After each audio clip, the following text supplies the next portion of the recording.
Welcome to line symmetry. This is a concept that I'm pretty sure is done at elementary level. And we just get to touch on it and just look at the number of lines of symmetry. So a line of symmetry is an imaginary, and in some cases we'll draw it, line where we can fold the image over that line and have both halves line up exactly. So what we want to do with these drawings is we want to identify the number of lines of symmetry for each picture, and then we'll also draw them. So of course, if we look, no matter if we look horizontally, vertically, or diagonally for that car, it's not symmetrical. So there are no lines of symmetry for this one. And if we look at the butterfly, where can we draw a line so that both sides are completely identical? And that will be right, the vertical line right through the middle. So that's one. Moving over here. So then we have the arrow. This one looks like it will be a horizontal line.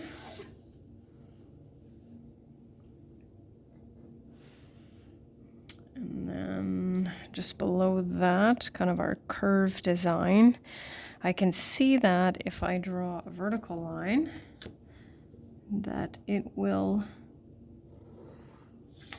line up, and also a horizontal line. So there are two for that one. And then the last two here, doesn't really matter, but we can start with the snowflake. So just take a quick look and see how many lines you think you can draw, so that if you folded that picture over those lines, you would have the exact same thing. So most times, or sometimes anyway, students will say 3, but there are actually 6. So I don't think you're going to be able to see me draw them all. So there's this one, and you also want to make sure that, you don't count like this part and this part, it's the same line. So I like to count them as I'm drawing them so that I don't end up double counting them, right? So there's 1,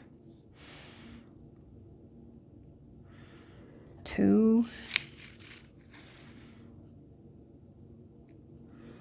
3, 4, 5, not my best line, and 6. So there are 6 for that one. And then for the last one here, we've kind of got some interesting squares as well as some triangles that form there. And so I can see a horizontal and a vertical one.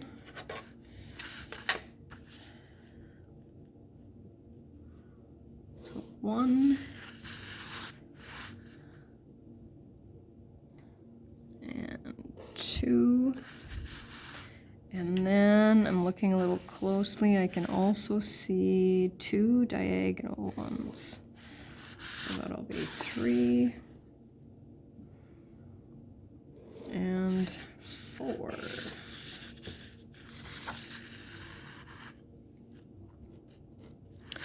Moving on to the next, you might have done this in art class back in elementary school, where it says draw the other half of the image using the indicated line of symmetry. So I find I need to take my time with this, and I usually end up making a mistake.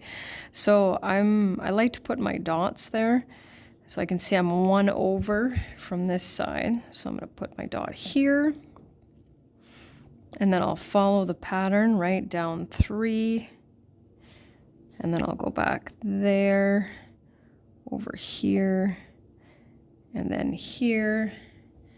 And then I will draw those line segments in.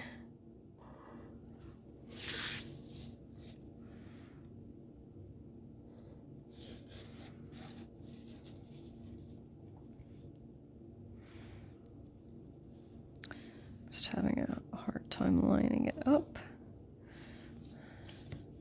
And then once I'm finished, I usually just take a quick check to make sure that I haven't forgotten anything.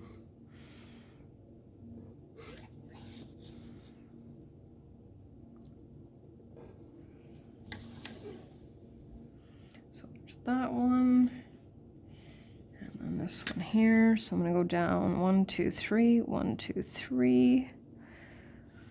And then I'm actually going to go 1, 2, 3. So this one's going to go here, 2 more over. And then this one, and then this one. And I will continue to join those.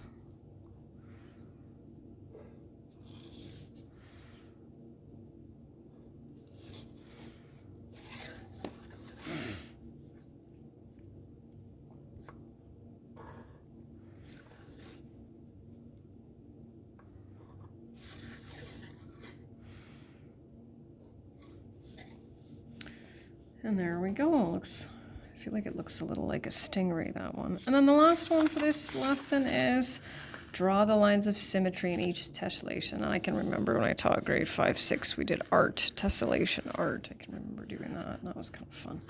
So are there any lines that I can draw? And of course, color matters, or in this case, right, we're dealing with black and white. Are there any lines that I can draw so that when I fold that image over, I get the exact same thing, right, color and all, and know that there's nothing for the first one. But there is for the second one. So I can see one here. And then I can also see one a third of the way. So it doesn't ask us to count this time, it just asks us to draw them in. And the third one. And that's the end.